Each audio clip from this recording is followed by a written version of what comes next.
and Innovation, also served as an ambassador of Hungary to the United Kingdom between 2011-2014. He is going to be in conversation about innovation with my colleague and news editor, Devika Chopra. Round of applause, everyone. Thank you so much for joining us at the NXT Conclave. When I was reading up on what is it that we should discuss and talk about, and of course the topic is Next in Innovation, it's very interesting that you were the Minister for Culture and Innovation. That's not a concept that we have yet adapted in India. I want to understand from your perspective, how does that work as far as the government's role is concerned? What does a Minister of Innovation really do? First of all, thank you very much for the invitation. It's a pleasure to be here. Congratulations for this conference and best wishes for the future. My ministry was called Culture and Innovation Ministry. But in fact, I had many more functions. For example, family policies belonged to the ministry. University systems, research institutions belong there, and even vocational training. And I tell you why. Because in Hungary, when we talk about culture, we are talking about our way of life. It's not just pictures on the wall or music or art. But culture is passed on to the next generation through the families. Obviously, we have the schools, the churches, but predominantly, it's the family. So the culture and the family should be hand in hand. And this morning, we talked about a lot how a government can enable or support families or culture, that we don't lose what we want to keep. So therefore, you need economic prosperity. And in this fast-changing world, where does that come?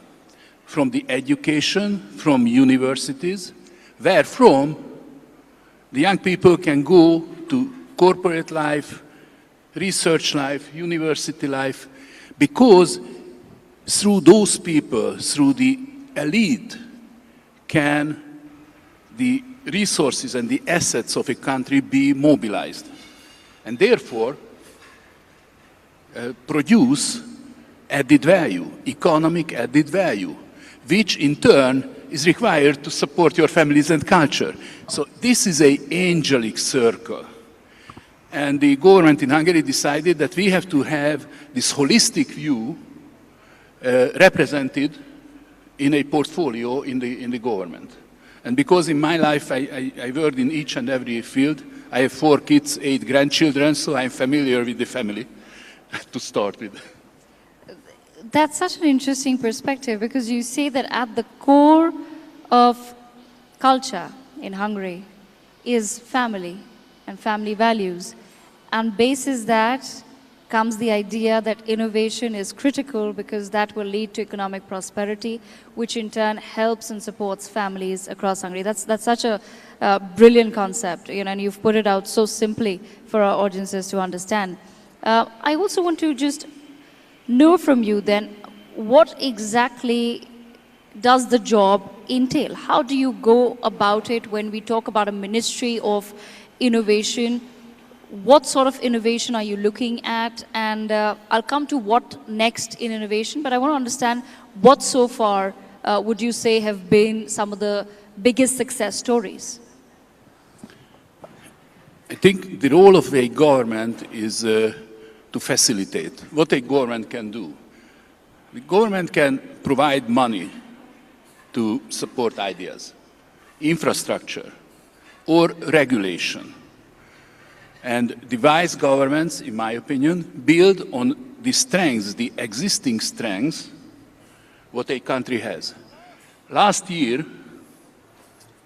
when I was still a minister, Hungary won 2 Nobel Prizes. Katalin Karikó for the mRNA, and Ferenc Krauss for capturing and picturing the subatomic particles.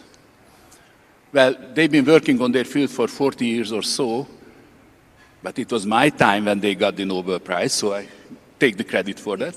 But anyway, so it means that the health sciences and life sciences and physics, chemistry is somehow developed in Hungary in a very strong way.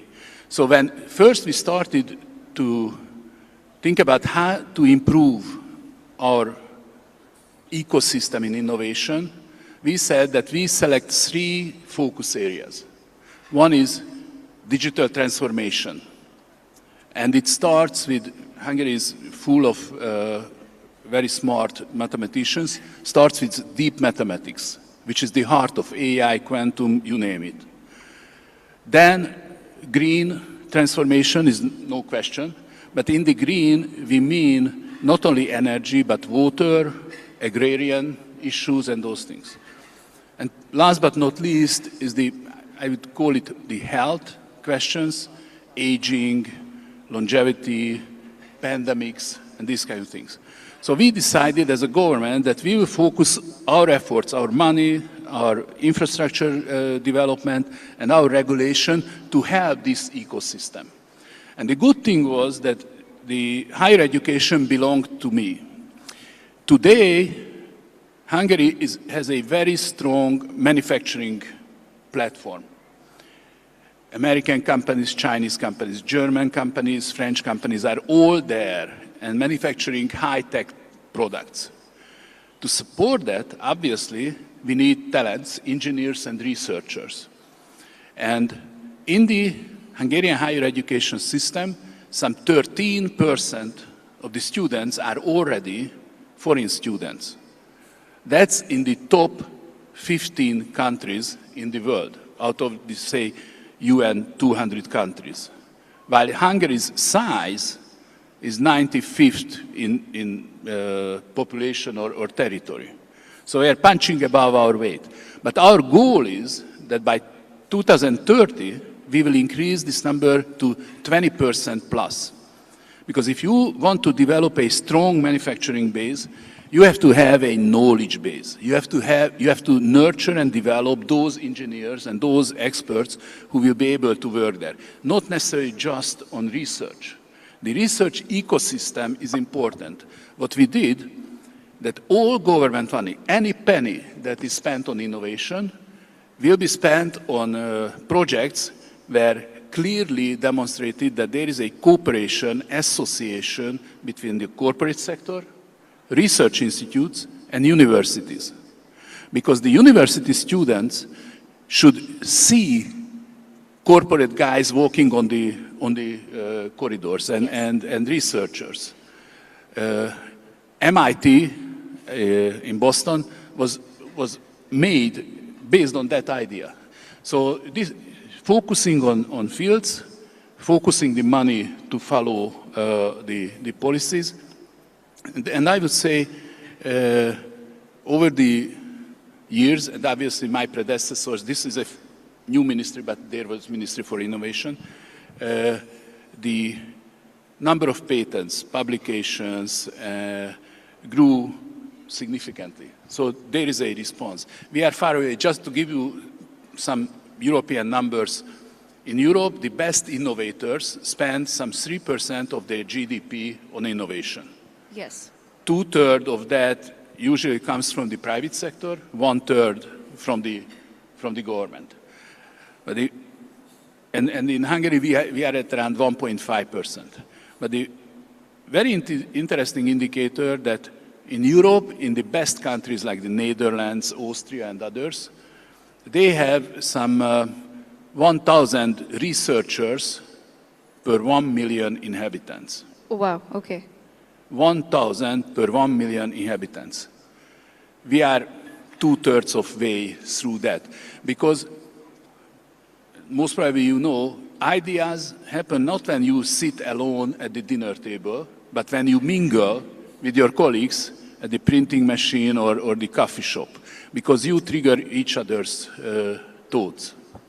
Mr. Csak, so if I were to summarize it, what I understand is that there is would you say that there's an equal focus that's required on both building the knowledge base as well as having in-house or other, talent within your country that can convert that knowledge into manufacturing units. If you were to say to any country, give your opinion or suggestion, what is the weightage that you would give to each of those aspects? How much should a country focus on knowledge and R&D, and how much should one focus on setting up those manufacturing units and other factories and in making infrastructure that actually invites companies from abroad? Rather than answering how we do it, this morning we heard the former Canadian Prime Minister, and he talked about China's rise, both in manufacturing and in research and innovation. Because the two goes hand in hand. If you look at President Trump's speeches, what he says that in the US, they have to somehow reestablish the American manufacturing base. I have my doubts because the skilled workers are not there, and there are many questions around that. But the US clearly is a leader in innovation and research. Yes. But if you don't have then the application in manufacturing, that you won't have a balance. Now, in Hungary, we woke up, I would say, 15, 20 years ago, and we said that, okay, it's not fancy to have factories, and these are very modern factories, by the way. It's not fancy, but if we want to support the research and create room for the research, we need manufacturing. And we started inviting manufacturing corporations.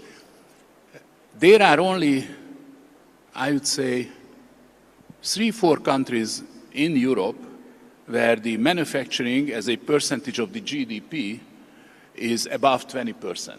Wow. 30 years ago, even in the UK, it was 20+%. Today in the UK, it's 7-8%. Mm-hmm. So then you are very much reliant on imports. And think about the pandemic or any disruption in the global value chains. You are in trouble. So you have to have both sides. And I think each country has this potential. I would say the most important is that while politicians create this manufacturing base, in parallel, you have to create the ecosystem that nurtures potential new talents, and that's the universities. Okay, interesting. So that's the university, as you said, for the talent. I will come to that point in just a second, but you also mentioned the slump that the entire world witnessed during the COVID-19 pandemic.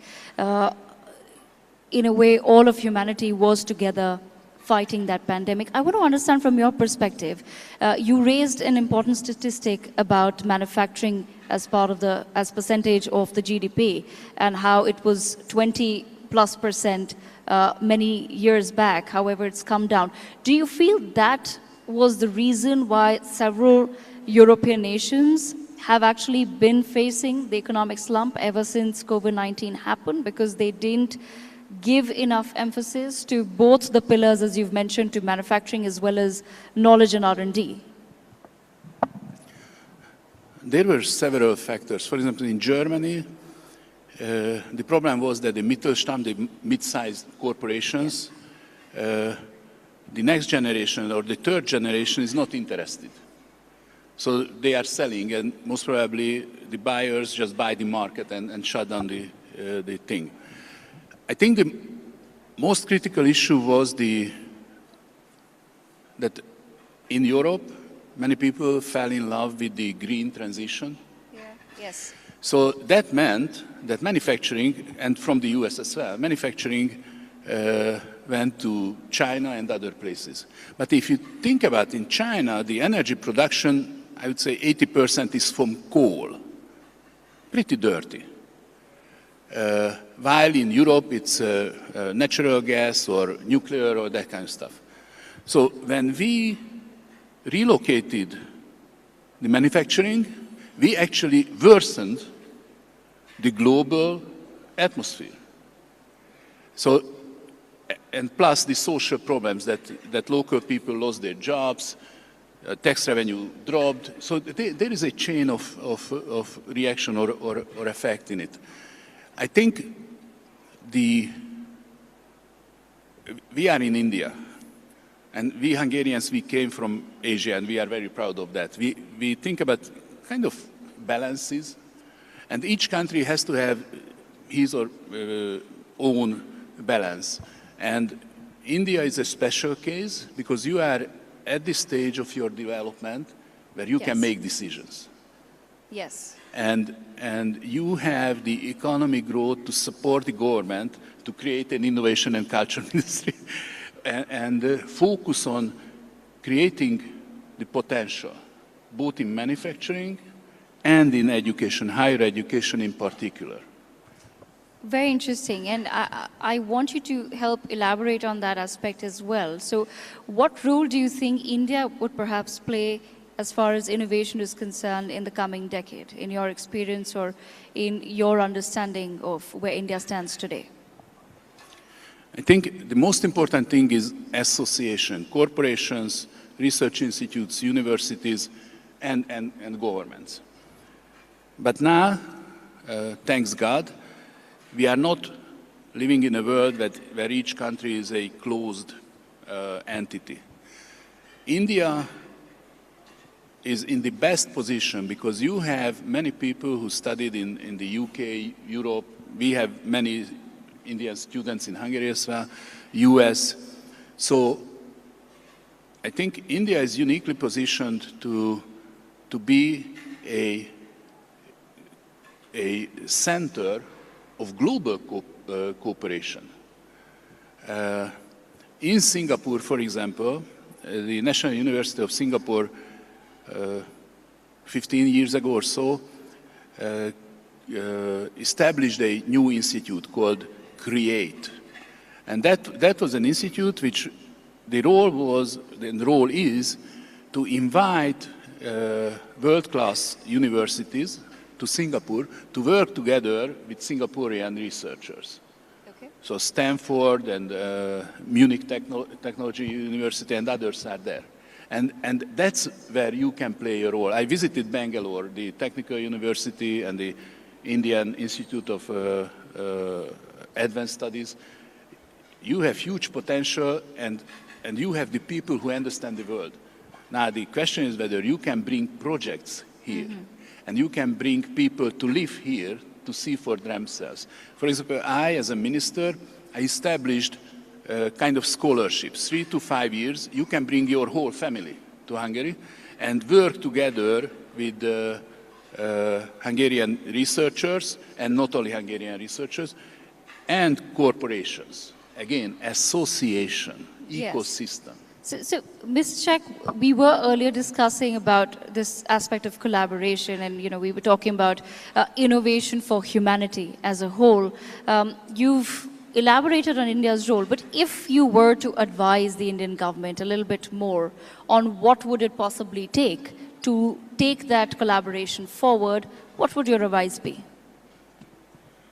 My background is economics and sociology, and I believe in institutions and incentives. Mm-hmm. So, for example, when a government spends money on supporting research or development, the condition should be that corporations, universities, and research institutes are involved. And this is not a new model. It's in the US, if you look at the NASA or the Pentagon, they do the same. It's fascinating what can happen when corporate guys, university professors, students, and researchers meet. And first, it was very hard because it was like silos. People don't want to, this is my piece of cake, so don't touch it. I think those countries who are the quickest in breaking down or pulling down those walls or silos will be most successful. And again, just as we did you have to look back and see where India has been successful anyway, where you have schools of knowledge or champions of things. I used to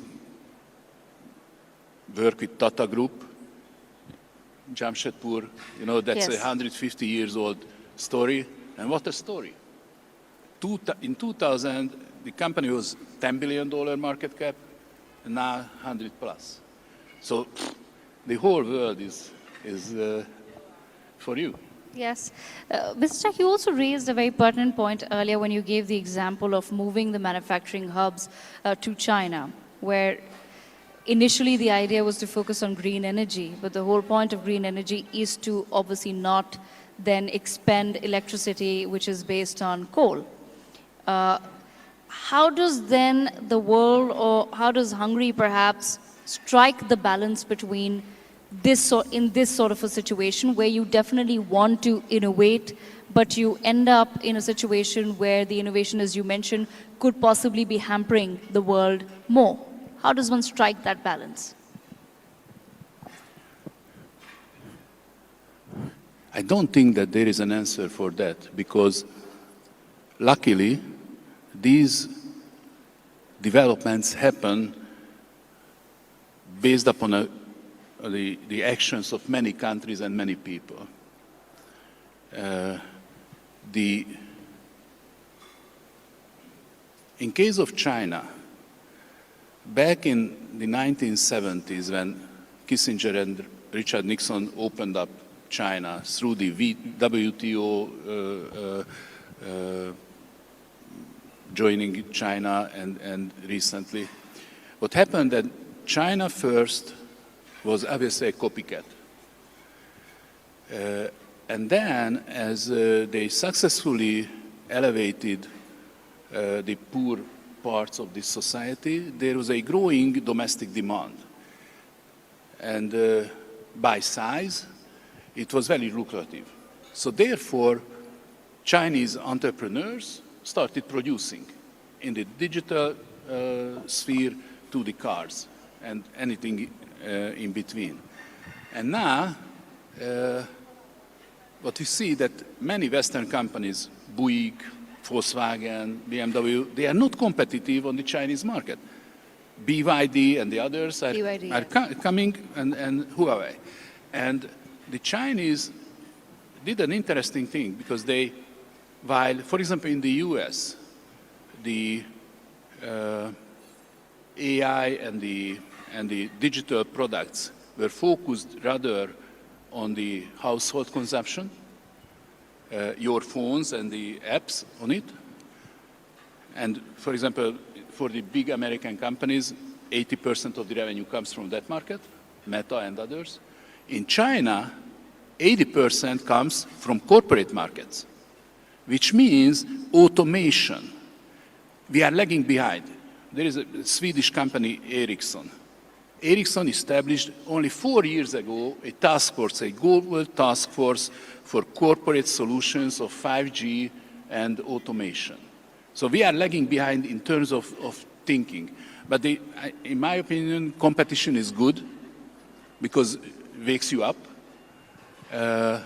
We will see what's going to happen in the US. How to turn that country a place where the FDI is coming in rather than going out. And in that sense, Asia, India, Indonesia, Philippines, Vietnam, these countries are, I think, will show their teeth in this competition. At this stage, Vietnam and other places, Thailand, they accommodate Chinese investment to pass by the American sanctions, but that means that the knowledge will be there. The wage will be earned by people. That means that they will have demand. And there is a much wider question behind your question, and I don't think that we want to go into that, but back in the 80s and the 90s, in Western Europe and in the US, there was a overwhelming agreement that market economy and democracy should go hand in hand and cannot go separately. The last 40 years of history shows differently.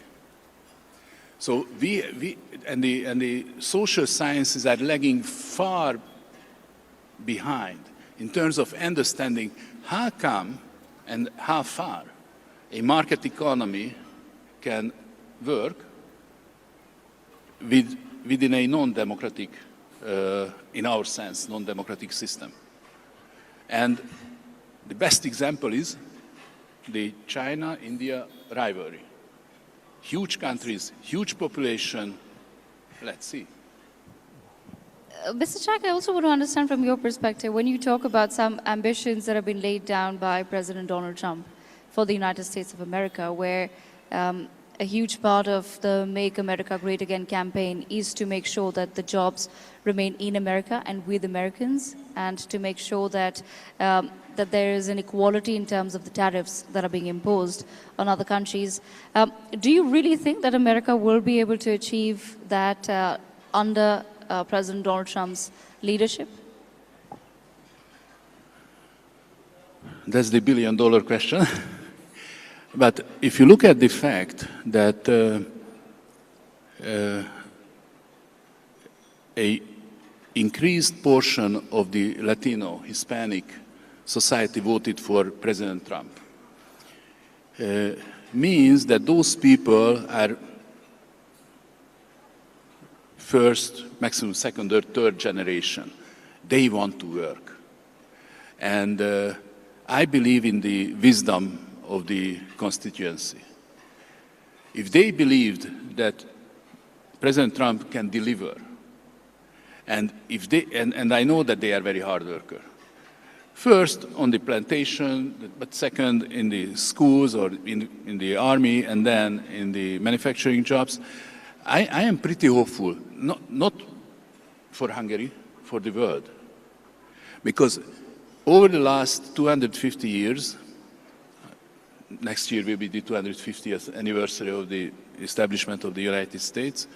The United States has always been a pioneer in new solutions, innovation as well. There is no country where an idea becomes a product quicker than in the US. Craziness as well. But looking at the new secretaries, Scott Bessent and the new energy minister, I think there is a consistent thinking, not like in the first term of Trump in 2016. So I think all these tariffs and other things should be somehow settled, I would say, by the mid-summer in the US. Because the tariffs will hurt American customers. Inflation will increase. And one of the key reasons why Biden or Kamala Harris lost was the last 4 years inflation for the customers. So therefore, some signs of results should be seen. And next year, the 250th anniversary and the midterm elections.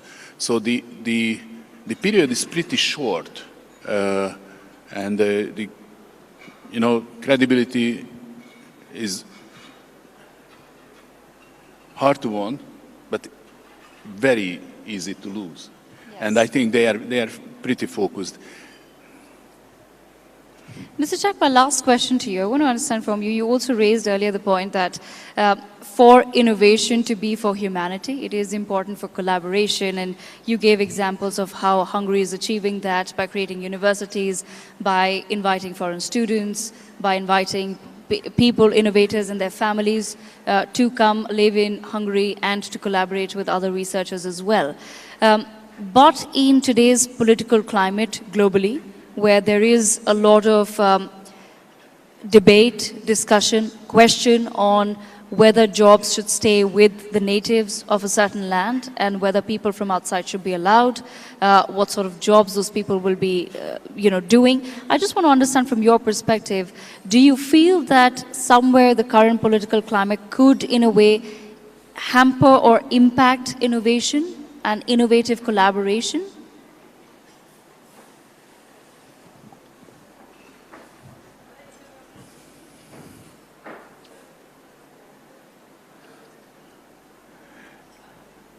I would say at the top notch of research, I don't really see problems in international cooperation and, exchange of people.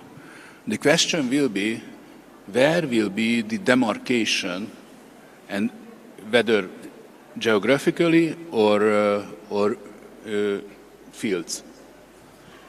For example, the French government opens huge research facilities, including nuclear and AI, in China. Right. Americans don't like it. But the Americans don't like many things. For example, they don't like India importing oil from Russia. So you have to have a good case and argumentation, what is good, what is bad. When it comes to national security, then the ball stops. And the smaller countries like Hungary, we believe we cannot survive in a world that is cut into parts. We have always been in this center of people's movement, north, south, east, west. So this is our interest. We want to be a place of connection. For us, if there is a very strong demarcation, that means that Hungary might become periphery, as we were in the Cold War. But if there is a global decoupling, so to say, then India's potential will be crippled as well. So this is why I'm saying, I told it to a reporter, that India has not only economically, scientifically and intellectually, but politically has a very significant role in the world. Because if my Prime Minister talks to President Trump and they are good friends, a country of 10 million talks. If a country of 1.5 billion talks, that usually being heard. So that's my advice, that India is a 5,000 plus years old culture. Proud and full of experiences. And I'm not saying that you are shy because you've been performing in the international diplomacy and other fields greatly, but the world needs you. Okay. Well, Mr. Csak, that's all the time that we have for this wonderful conversation. Ladies and gentlemen, a huge round of applause for Mr. Janos Csak for joining us at the NXT Conclave. It's been a wonderful, wonderful session on Next in Innovation. Well, thanks again for that session to the former Hungarian Minister, Janos Csak, who of course joined us here at the NXT Summit. We of course getting